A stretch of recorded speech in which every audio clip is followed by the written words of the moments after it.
Hey guys, welcome to the Daily Word Bible Study, a plain and simple, book by book, chapter by chapter, verse by verse study through the entire Bible. We are currently in the book of Esther, chapter 2.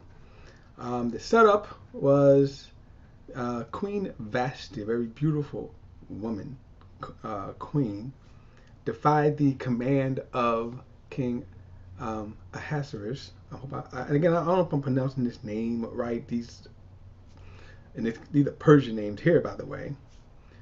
And I'm just thinking about this too, just of note when we talk about the Persian. Think about the area too of the kind of people that we're dealing with. Just a side note. But he threw this big bash to showcase and really brag, okay, about all of his greatness. And then he decided he's going to show off his woman, his queen. And she is like, I ain't hearing that. That cost her her spot. So he did this also through what was one of their edicts. I think it's a very foolish law, where once the king decrees something, and they write it down as a law, it cannot be revoked. And that's just the foolishness of men, because why would you bind yourself to that? Now, there are people who do that for other motives. For example, in the case of, like in Daniel, um, this same law was used to say that they got the king to say, if any man pray to any other god for the next 30 days, he's going to be thrown to the lions. Now, the people who urged the king to do that, their motive was hatred and jealousy against Daniel. That was their motive. The king regretted that. Now, in this case, it's the same thing. This kind of harsh thing right here. The men who urged the king to do that, their motive was so that, hey, every man can be the man of his house. Okay? All right. So chapter 2 says, sometime later, when King Ahasuerus' rage had cooled down, and this is why you shouldn't have that. Notice this: when its rage had cooled down. On a sidebar, you should always let your rage cool down before you employ actions. Road rage is up. That's just a public service information.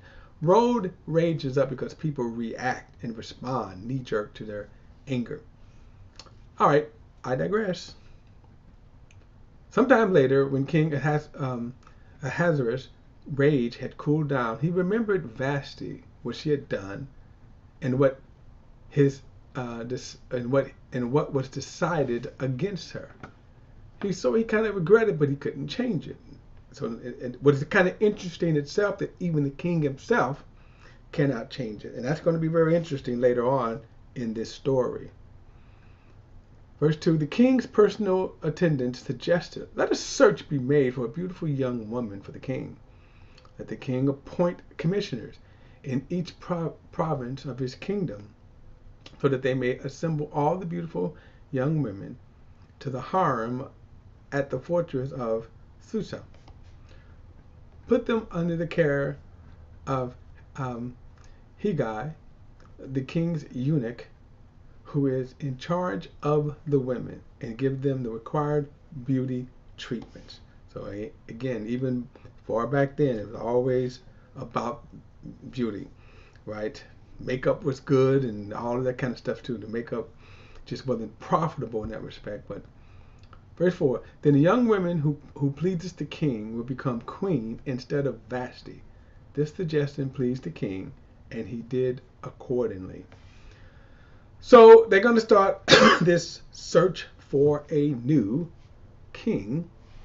And it says, in the fortress of Susa, there was a Jewish man named Mordecai, son of Jair, son of Shimi, son of Kish, a Benjamite. Now, what is interesting, we saw a Mordecai in the name mentioned in Nehemiah. We don't know if this was the same Mordecai. It could go either way for me. Probably more so it wasn't because of where he's living at. Verse 6, he had been taken into exile from Jerusalem with other captives when King Nebuchadnezzar of Babylon took King Jeconiah of Judah into exile. So Mordecai is up in age. So depending on how old he was, remember he's been out. Now, there's another way of looking at this too, that the exile, the deportation happened over time. So that he could have been taken at the beginning, 10-year mark, 20-year mark, like that. At any rate, he's up in age. Verse 7, Mordecai was the legal guardian of his cousin Hadassah, that is Esther. So now we see this name Hadassah. Very interesting name, right? Hadassah. That's her Jewish name. So this is because, Mordecai was the legal guardian of his cousin Hadassah, that is Esther, because she didn't have a father or mother. And the young woman had a beautiful figure and was extremely good looking. When her father and mother died, Mordecai had adopted her as his own daughter. So we see a lot of these kind of examples today. But Mordecai, again, he kind of looked after her. But also she was taken with him in the exile at some point. Verse 8, when the king's command and edict became public knowledge, many young women gathered at the fortress of Susha under Hegai's care. Esther was also taken to the place and placed under the care of Hegai, who was in charge of the women. The young woman pleased him and gained his favor, so that he accelerated the process of the beauty treatments and the special diet that she received. He assigned 7 handpicked female servants to her from the palace and transferred her and the servants to the harem's best quarters. So he looked at her, and I'm going to explain to him later, it's going to come out, that it wasn't just her looks, okay? Verse 10, Esther did not reveal her ethnic background or her birthplace because Mordecai had ordered her not to. Every day Mordecai took a walk in front of the harem courtyard to learn how Esther was doing and to see what was happening to her. During the year before each young woman's turn to go to King Ahasuerus, the harem regulation required her to receive beauty treatments with oil of myrrh and for 6 months, and then with perfumes and cosmetics for another 6 months. And when the young women would go to the king, she was given whatever she requested to take with her from the harem to the palace. She would go in the evening, and in the morning she would return to a second harem under the supervision of Shashgag, the king's eunuch in charge of the concubines. And she never went to the king again unless he desired her and summoned her by name. This kind of sounds like The Bachelor, huh? But of course, this was the way before The Bachelor. In other words, the king had a lot of beautiful women to choose from. Now, this is interesting because then who would he choose then? Now, think about this. Who would he choose? Now, think about this, because all of them were beautiful. All of the women were beautiful. So which one would he choose? Now, that's interesting because he could choose one and be like, all right. Verse 15. Esther was the daughter of Abihail and the uncle of Mordecai, who had adopted her as his own daughter. And when her turn came to go to the king, she did not ask for anything except what Haggai, the king, trusted official in charge of the harem, suggested. Esther won approval in the sight of everyone who saw her. She was taken to King Ahasuerus in the royal palace in the 10th month, in the month of Tobeth, in the 7th year of his reign. So remember, these processes took about a year. For some reason, they thought this beauty enhancement would work. And Esther only took the minimum. She didn't even really ask for anything, right? Just, okay, whatever you give me. Verse 17, the king loved Esther more than all the other women. She won more favor and approval from him than did any of the other young women, and he placed the royal crown on her head and made her queen in place of Vashti. So then she far exceeds even Vashti's beauty. Verse 18, the king held a great banquet for all his officials and staff. It was Esther's banquet. He freed his providence from tax payments and gave gifts worthy of the king's bounty.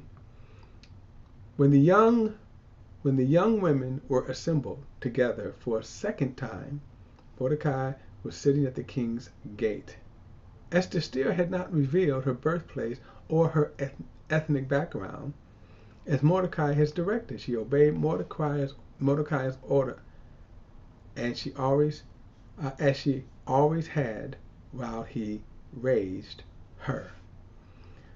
So now she becomes king. Now, let me just say this too, because there was something about Hadassah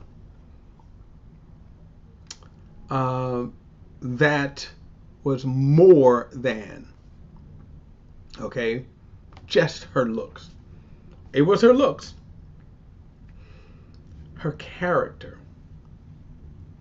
Her character is what, when the king looked at her, that's what grabbed her.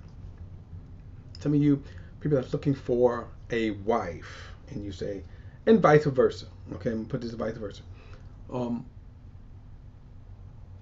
How do you choose a good wife or a good husband? Character. I'm gonna go a step further. Godly character. Okay. Verse 21, during those days while Mordecai was sitting at the king's gate, Bigthan and Teresh, two eunuchs who guarded the king's entrance, became infuriated and planned to assassinate King Ahasuerus. When Mordecai learned of the plot, he reported it to Queen Esther, and she told the king on Mordecai's behalf. And when the report was investigated and verified, both men were hanged at the gallows. This event was recorded in the historical records in the king's presence. Now, this is going to become important to the narrative, okay, later on. Now, verse 3. After all this took place, King Ahasuerus honored Haman, the son of the Hammedatite, the Agagite. He promoted him in ranks and gave him a higher position than all the other officials. The entire royal staff at the king's gate bowed down and paid homage to Haman, because the king had commanded this to be done for him. But Mordecai would not bow down or pay homage.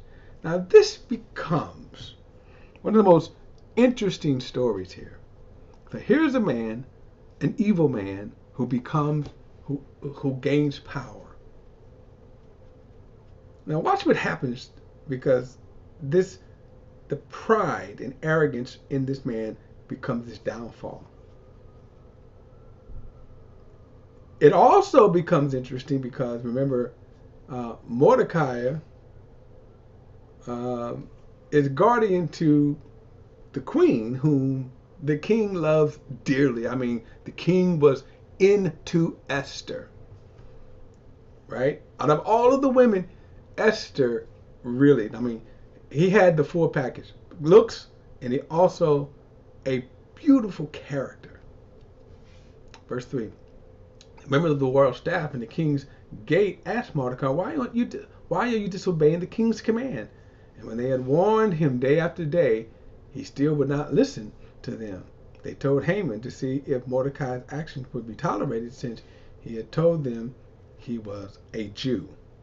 Okay, now why is this going to be important that he's a Jew versus he's just disobeying, right?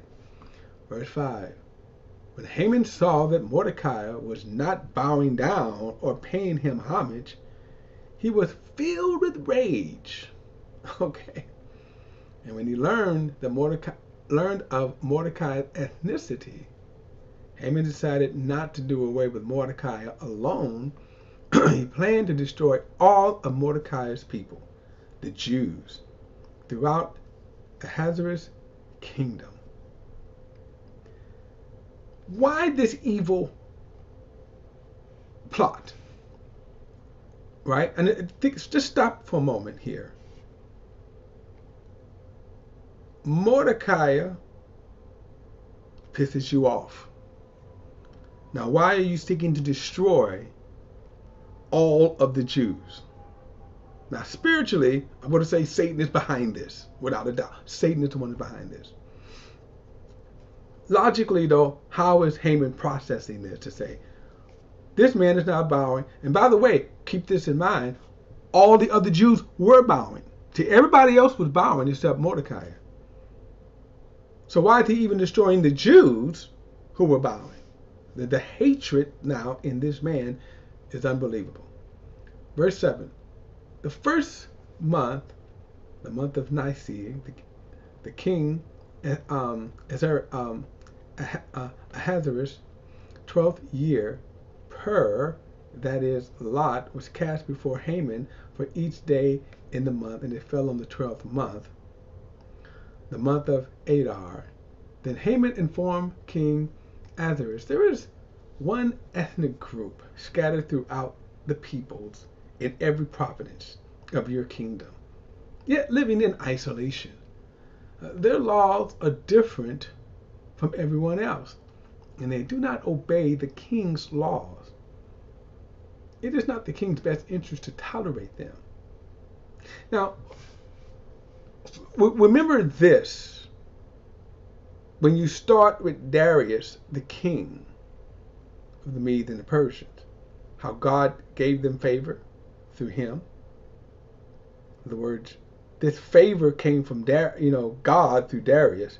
Now you see Haman trying to destroy them, and again, the evil of trying to destroy an entire nation because one man did not pay you homage. Secondly, he's lying because the Jews were obeying. Even Mordecai was obeying, but this plot gets good. Okay, so verse 9, if the king approves, let an order be drawn up authorizing their destruction, and I will pay 375 tons of silver to the accountants for a deposit in the royal treasury. The king removed the signet ring from his finger and gave it to Haman, the son of Hammedatha, the Agagite, the enemy of the Jewish people. So now this is what he is, right? The enemy of the Jewish people. Then the king told Haman, the money and the people are given to you to do as you see fit. The royal scribes were summoned on the 13th day of the first month, and the order was written exactly as Haman commanded. It was intended for the royal satraps, the governors, each of the province, and officials of each ethnic group, and written for each province in its own script, and to each ethnic group in its own language. It was written in the name of the king, Ahasuerus, and sealed with the royal signet ring, meaning that this cannot be changed. Verse 13, the letters were sent by couriers to each of the royal provinces, telling the official to destroy, kill, and annihilate all the Jewish people, young, old, women, and children, and plunder their possessions on a single day. 13th day of Adar in the 12th month. A copy of the text issued as law throughout every province was distributed to all the peoples. Now you also get a sense of the vastness of, again, when we talk about these world dominating kingdoms. In other words, he's talking about destroying the Jews all over the world. He's talking about annihilating the entire Jewish race. Now, of course, ultimately, that would mean destroying Jesus. So that's why we say we know that this was Satan, right? That is doing this. Verse 14. Copy of the text issued as law throughout every province, but distributed to all peoples so that they might get ready for that day. The couriers left, spurred by the royal command, and the law was issued in the fortress of Susa. The king and Haman sat down to drink while the city of Susa was in confusion. They sit up there drinking while everybody's like, we're going to die. Now again, a lot of things here about this that's just wrong, meaning the king himself. Why would the king even issue that though? Now he's issuing that based upon a man, but again, why would he go, Haman, why are you doing that, right? What the heck, right? More on this in the next chapter. We're going to get into this. We'll pick it up in chapter 3, guys. Don't forget to like and share this video and subscribe to BP, the Bible Perspective. As always, if you have a thought or comment, add it to the comment section below. All comments are welcome. Don't forget to hit that subscribe button. See you in chapter 3.